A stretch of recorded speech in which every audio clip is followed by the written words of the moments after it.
আসসালামু আলাইকুম এভরিওয়ান, কেমন আছো সবাই? চলে এসেছি নতুন আরেকটি মিনি ব্লগ নিয়ে। ছোট্ট একটা ভিডিও শেয়ার করব। আর সবাই মিলে এই তো মেলাতে ঘুরতে এসেছি। আর মেলাতে ঘুরতে আসবো কিন্তু রাইডে উঠবো না, সে কি কখনো হয়? তারপরে চলে এসেছি একটু নাইট্রোজেন বিস্কিট নেওয়ার জন্য। আরিবা এটা খুব পছন্দ করে, কারণ এটা দিয়ে অনেক সুন্দর স্মোক বের করা যায়। জিনিসটা অনেক বেশি ইন্টারেস্টিং। কে কে ট্রাই করেছো অবশ্যই জানাবে। আমরা তো ট্রাই করেছি, এর আগেও খেয়েছি।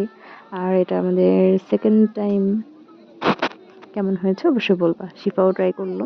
শিফারও বেশ ভালো লেগেছে। কিন্তু এটা খাওয়ার পর মুখটা একটু অন্যরকম হয়ে যায়। জিহ্বাটা একটু কেমন জানি ছিলে, ছিলে যায় এরকম মনে হয়। কারণ এটা প্রচন্ড ঠান্ডা। আর মেলাতে আসলে এই জিনিসগুলো অনেক বেশি ভালো লাগে। মেলার অ্যাকচুয়ালি মূল আকর্ষণগুলোই হলো এগুলো।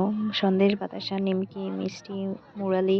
এই জিনিসগুলো না থাকলে মেলাকে মেলা বলে মনে হয় না। এটা বাংলার ঐতিহ্যও বলতে পারেন। এই যে মাটির জিনিসপত্রগুলো বেশ ভালো লাগে। কিনিনি যদিও, তারপরেও ঘুরে, ঘুরে দেখেছি। ঘুরে, ঘুরে দেখতেই বেশি ভালো লাগে। কেনাকাটা তো কম বেশি করাই হয় সবসময়। আর সবসময় তো কেনা হয়ও না। সবসময় কেনার উদ্দেশ্যেও যাই না।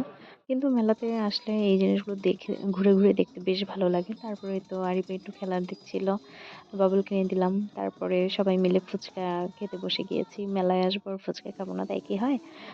মেলায় আসলে ফুচকা, পাড়ো ভাজা এগুলো মাস্ট বি খেতেই হবে। আমাদের নবাবগঞ্জ এরিয়াতে এই মেলাটা প্রতি বছর হয়। শীতের সবচেয়ে বড় করে উদযাপন করা হয়। বেশ বড় মেলা। আর মেলাতে সবাইকে নিয়ে ঘুরতে যাওয়ার মজাটা অন্যরকম।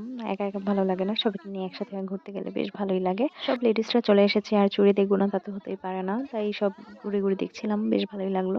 ভাবলাম আপনাদের সাথে একটু শেয়ার করি। আপনাদের কাছে হয়তো ভালো লাগবে ভিডিওটি।